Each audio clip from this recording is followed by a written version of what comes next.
Assalamualaikum warahmatullahi wabarakatuh. Pemirsa Ruqyah yang dicintai Allah, seorang ibu diberi fitrah untuk mengasihi dan mengasuh anaknya. Namun, apa jadinya jika ia justru ingin menyakiti anaknya? Seperti Syarifah, wanita 39 tahun yang mendadak membenci sang anak di sesi ruqyah massal yang berlokasi di Masjid Nipah Mall, Makassar. Kalau dengan suami itu, saya sering emosi, gampang marah terhadap suami. Tapi kalau teman-teman lain bercanda dengan saya itu enjoy. Tapi begitu bicara dengan suami, itu rasanya mau marah sedikit saja. Yang tidak sesuai dengan pendapat saya atau keinginan saya itu membuat saya marah. Dan di situ kadang terjadi gangguan. Kalau dengan anak saya itu baru terjadi pada saat ikut pengobatan yang baru-baru ini. Saya heran kok kenapa anak saya jadi sasaran saya, yang selama ini cuma suami saya. Tiba-tiba ia berteriak penuh emosi seraya berusaha loncat dari lantai 2. Mbak Syarifah ini reaksinya sangat luar biasa. Dia ada di lantai 2, loncat-loncat, dan ketika teman-teman memegang dia, menundukkan dia, dia menjulurkan kakinya ke bawah, berusaha untuk bisa menembus pembatas tersebut. Luar biasa. Maka kemudian kami memutuskan untuk menanganinya lebih serius. Kita datangi ke rumah. A'udzu billahi samiil alim minasyaitonir rajim. Bismillahirrahmanirrahim. Alif lam mim. Kami pun melakukan terapi Qur'ani pada Syarifah di kediamannya di Maros, Sulawesi Selatan. Lantunan ayat suci Al-Quran menghadirkan rasa gelisah, seperti ada yang ia pikirkan. Jiwanya semakin terperangkap kegelisahan, hingga tiba-tiba ia bangkit dan menuju ruang belakang.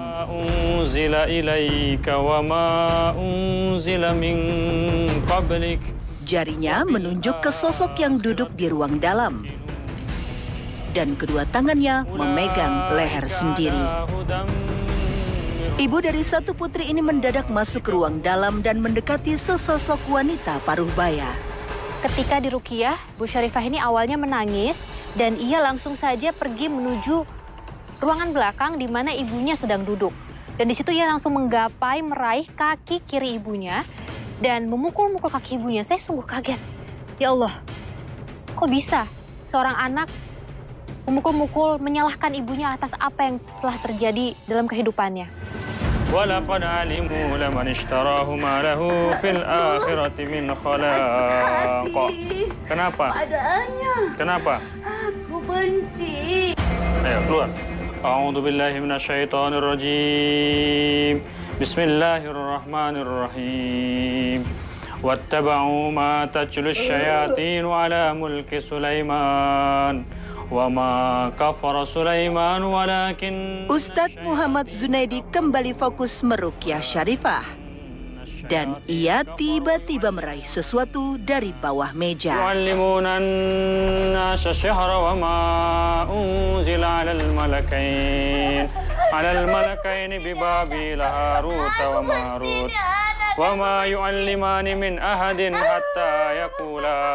Hatta yaqula innama nahnu fitnatun fala takfur fayata'allamuna minhuma ma yufarriquna bihi bainal mar'i wa zawjihi.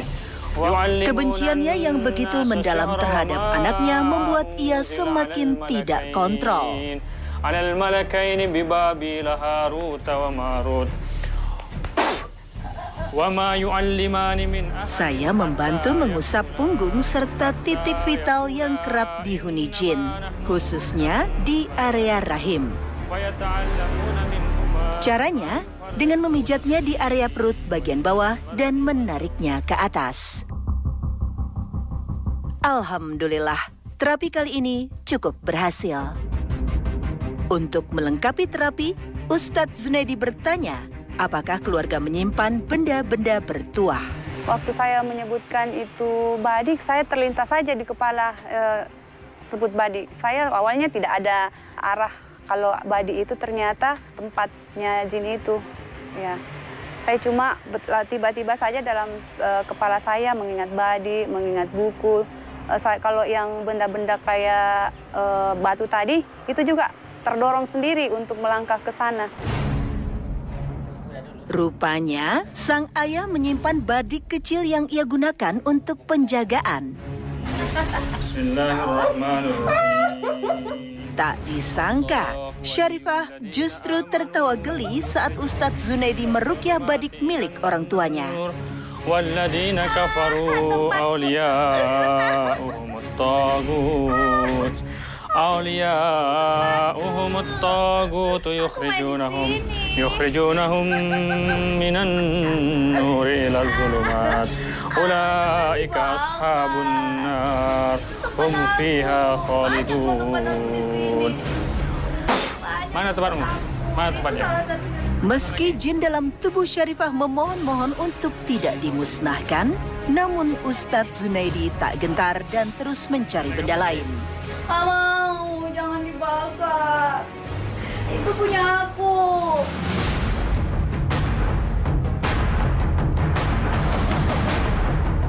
Ya pemirsa Ruqyah, bisa dilihat di sini Bu Syarifah makhluk dalam tubuhnya semakin menggigil dan gemetaran ketika Ustadz Zun mau membakar ada badik kecil yang ia bilang adalah tempat bermainnya dia. Dan kita lagi menanti hingga badik itu selesai dibakar. Semoga itu bisa melepaskan semua gangguan yang ada di dalam tubuh Bu Syarifah. Syarifah menunggu dengan gelisah dan akhirnya berjalan menuju tempat pemusnahan.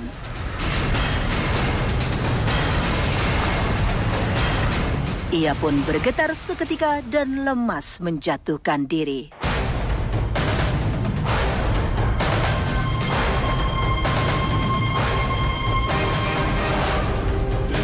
Tiba-tiba, Syarifah bicara sesuatu mengenai buku. Ternyata, orang tua Syarifah menyimpan buku berisi doa-doa amalan yang tidak sesuai dengan syariat. Dari mana dulu? Dari teman. Kasih ya, Pak? Iya. Pernah dipakai? Pernah dipakai? Iya, cuma ini yang saya pakai biasa. Ini untuk apa namanya, untuk penangkal pencuri. Itu doa-doa. Saya kopi dari teman waktu saya di Jeneponto. Tidak tahu itu benar-benar kita bangga itu bermanfaat gitu. Tidak membuang waktu, Ustadz Zunaidi memusnahkan buku yang mencampurkan yang hak dan yang batil. Dan secara spontan, Syarifah pun tersetrum dan merasa kepanasan. Ia gemetar dan menjatuhkan dirinya ke tanah, berusaha memadamkan api. Selain dari unsur-unsur psikologis yang melatar belakangi gangguan dari Mbak Syarifah ini, ada unsur-unsur lain. Dan luar biasa ketika badik itu kita bakar, ternyata punya koneksi dengan Mbak Syarifah. Ya. Dia mengatakan, jangan dibakar, jangan dibakar. Dia bergetar, ya, bahkan kepanasan ketika benda itu kita bakar. Nah, dan kemudian ada lagi satu buku yang isinya adalah mengajarkan membuat jimat-jimat, membuat wafak-wafak. Ya, itu juga disimpan dan sebagiannya diamalkan oleh bapaknya. Nah, kemudian kita ambil, kita izin buku tersebut untuk dibakar dan kita ganti dengan buku zikir Al-Maksurat pagi dan petang. Alhamdulillah ketika buku tersebut dibakar juga punya koneksi dengan Mbak Syarifah. Masih belum usai, wanita yang sudah menikah selama 8 tahun ini tiba-tiba menunjuk tempat lain. Ia melompat-lompat seakan-akan tanah yang ia pijak sangat panas.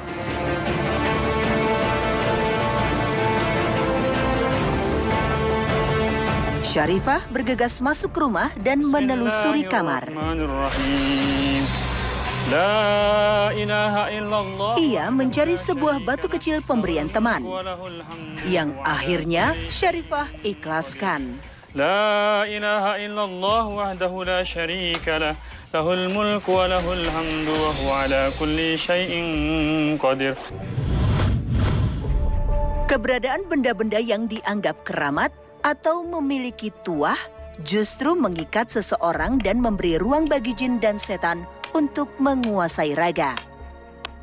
Karena sesungguhnya hanya kepada Allah lah kita boleh berpasrah.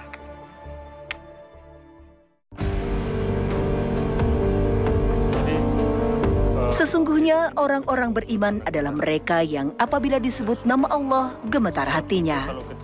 Dan apabila dibacakan ayat-ayatnya kepada mereka, bertambahlah imannya dan hanya kepada Rabb mereka bertawakal. Quran Surah Al-Anfal ayat 2. Jadi kekesalan yang ada di hatinya itu kepada ibunya, kepada bapaknya, ya, kepada semua pihak yang mendukung nikah paksa yang terjadi pada dirinya. Maka kebencian itu mengarah kepada semua pihak.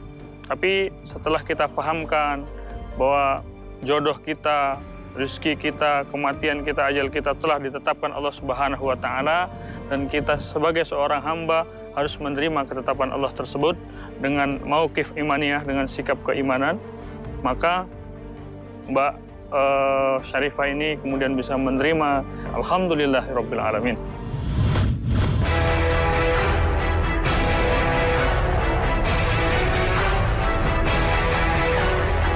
Pemirsa Ruqyah, salah satu pintu masuknya jin dan setan adalah lewat kesedihan atau amarah yang amat besar. Ya, setiap manusia pasti pernah bersedih kala diberi cobaan atau ujian dari Allah Ta'ala. Janganlah engkau bersedih, sesungguhnya Allah bersama kita. Astagfirullahaladzim. Ayati istighfar, niatkan tobat kepada Allah dari semua dosa yang pernah dilakukan. Nurbaiti, muslimah asal Makassar, berikhtiar mengatasi kesedihannya lewat terapi ruqyah. Ia juga kerap sensitif terhadap hal gaib. Sesungguhnya Allah melihat. Mulai kerasukan itu pas 2 tahun lalu. Nah itu datangnya di saat halangan. Itu kejadiannya itu menjelang maghrib. Tiba-tiba nyeri di perut, terus karena sudah tidak tahan lagi sakitnya itu sampai banyak bisikan-bisikan, sampai hilang kesadaran, akhirnya mengamuk. Bismillahirrahmanirrahim. Benar saja, ketika terapi ruqyah dimulai, wanita yang sering dipanggil dengan Eti ini mulai menangis dan minta Ustadz Zunaidi untuk berhenti membaca ayat Al-Quran. Iyyaka na'budu wa iyyaka nasta'in. Reaksi menangis dalam terapi ruqyah adalah indikasi penyakit yang datangnya dari psikologis. Ghairil maghdubi 'alaihim waladdallin. A'udzu billahi samiil 'aliim minasy syaithaanir rajiim. Meski makhluk yang menguasai raga Eti sempat menyerang Ustadz Zunaidi, namun Ustadz tetap bertahan dan fokus meruqyahnya. Kita bacakan ayat-ayat Al-Quran luar biasa, reaksinya selain memakan waktu yang cukup lama juga beberapa kali dia berusaha untuk menyerang. Di awal kami bertanya kepada keluarganya, apakah ada benda-benda yang disimpan, jimat-jimat, wafak, rajah dan sejenisnya. Keluarganya mengatakan bahwa tidak ada. Tetapi begitu prosesnya panjang, tidak selesai-selesai, saya katakan bahwa proses ini tidak akan selesai kalau masih ada jimat-jimat yang disimpan. Ya pemirsa Ruqyah, karena tadi Eti sempat cerita ia pernah berobat ke orang-orang pintar dan diberikan semacam perlindungan, tapi ini tidak syar'i, jadi kita akan melepasnya dan akan memusnahkannya. Saya pun menelusuri rumahnya mencari jimat yang disimpan oleh keluarga Eti. Saya melihat keluarga dari Eti ternyata menyimpan berbagai wafak, rajah dan juga jimat yang ditempel di setiap ruangan, di setiap dinding yang ada di dalam rumahnya. Subhanallah, Maha Suci Allah yang mensucikan semua hal yang buruk di dunia ini. Bahwa walaupun Etinya tidak percaya atau orang tuanya tidak percaya, tapi ada abangnya di situ yang punya andil, membuka pintu masuk bagi jin dan setan lebar-lebar untuk malah masuk ke dalam rumahnya, bukannya melindungi rumahnya dari gangguan-gangguan atau bala. La ilaha illallah wahdahu la syarika lahul mulku wa lahul hamdu wa huwa ala kulli syai'in qadir. La ilaha illallah wahdahu la syarika lahul mulku wa lahul hamdu wa huwa ala kulli syai'in qadir. Perbuatan syirik adalah pintu masuk syaitan yang paling hebat. Ketika seseorang itu benar keimanannya, setan tidak akan sanggup. Innahu laisa lahu sultanun 'alal ladzina amanu wa 'ala rabbihim yatawakkalun. Sesungguhnya setan itu tidak memiliki kekuatan di hadapan orang-orang yang beriman dan bertawakal kepada Allah Subhanahu wa taala. Ketika seseorang menyimpan benda-benda keramat, menyimpan wafak, rajah dan benda-benda sejenisnya, pengaruhnya bukan hanya kepada dirinya sendiri, tapi berpengaruh kepada keluarganya yang lain. Wa qul ja'al haqqu wa zahaqal batil innal batila. Subhanallah. Secara spontan, Eti juga turut bereaksi saat Ustadz Zunaidi membakar aneka jimat dari dalam rumah Eti. Wa zahaqal batil innal batila kana zahuqa. Keluarga Eti ini memang kalau kita lihat belum begitu paham batasan antara mana yang diperbolehkan dan mana yang tidak diperbolehkan. Sehingga di awal-awal ketika kita sampaikan ada jimat, ada wafak, dia tidak mengakui itu. Ya, tapi dalam proses panjang, ada kertas-kertas yang ditempelkan macam-macam, baru dia mengatakan, oh ya ada. Nah, ternyata itu adalah wafak-wafak. Yang kedua, selain dari faktor itu memang ada faktor-faktor psikis ya. Menurut cerita orang tuanya memang pernah patah hati kepada seseorang, yang kemudian ini membuat dirinya hanyut dalam kesedihan. Kesedihan juga pintu syaitan. Jadi ketika seorang hamba tidak bisa menetralisir kesedihan, amarah, kebencian yang ada dalam hatinya, tidak bisa memasrahkan itu kepada Allah Subhanahu wa taala, itu akan menjadi pintu bagi syaitan. Ya. Namun, Eti masih tak kunjung kembali sadar. Ia masih dikuasai oleh kekuatan gaib. Saya menyiapkan air minum yang telah diruqyah untuk Eti. Namun, baru tegukan pertama, ia langsung menghempaskannya. Saya melihat bahwa Eti ini memiliki atau menyimpan sebuah kesedihan yang begitu mendalam. Karena ketika diajak bicara, ia seperti sedih, sendu, orangnya tidak terbuka, sangat tertutup. Sehingga sebenarnya salah satu hal yang penting ketika terapi ruqyah itu dimulai adalah keterbukaan dari sang pasien. Sehingga kita tahu apa sih masalah sesungguhnya supaya bisa lebih didiagnosa lebih lanjut dan juga penanganannya lebih tepat. Namun karena Eti ini masih sungguh tertutup, saya coba mencari-cari tahu ke saudaranya, ke kakak kandungnya, bahwa ternyata ia menyimpan kekecewaan terhadap seorang pria. Eti pun sempat berjalan cepat seraya menunjukkan suatu tempat.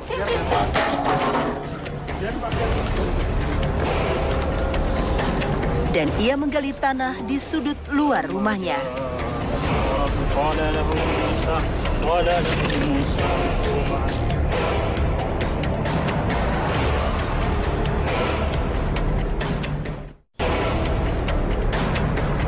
Eti sempat minta dicarikan sesuatu di dalam tanah. Namun, jika memang tidak bukan apa-apa, tempat tersebut langsung disiramkan air ruqyah untuk menghilangkan energi negatif dan menggantinya dengan ayat-ayat Allah. Rupanya, Eti juga punya kebiasaan yang tidak baik, namun membuat ia nyaman. Kalau misalkan itu rasa cemasnya, rasa ketakutannya itu datang, saya lari ke WC. Nah di WC itu kayak adem sekali sampai selesai azan maghrib. Nah itu saya baru keluar dari WC, Kak. Nah setelah keluar dari WC itu kan buru-buru sholat. Karena masuk waktu sholat maghrib, setelah selesai sholat, kalau misalkan tidak ada kegiatan, langsung ke WC lagi sampai selesai azan isya. Eti ini juga sempat berhenti kuliah karena ia merasa sangat down, sangat sedih sehingga ia tidak sanggup untuk berangkat kuliah. Akhirnya memutuskan untuk tidak pergi ke kampus. Hingga seperti itu saya juga tahu bahwa Eti ini suka sekali menyendiri atau melamun di dalam kamar mandi. Subhanallah. Yang saya tahu kamar mandi itu adalah tempat atau rumahnya jin dan juga setan, tapi di sini dia malah suka sekali berdiam diri di dalam kamar mandi hingga bahkan bisa tidur di dalamnya.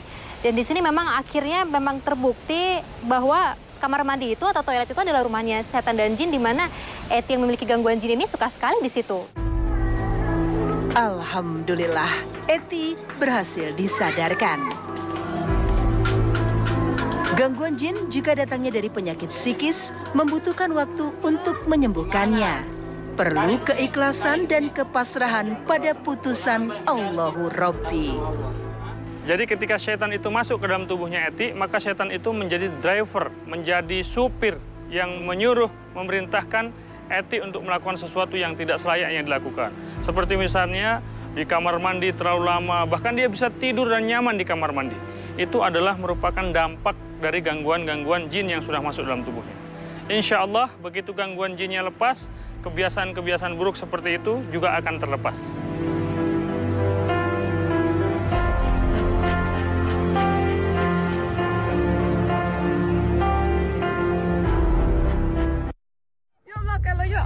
Ya kamu bisa berenang toh ya?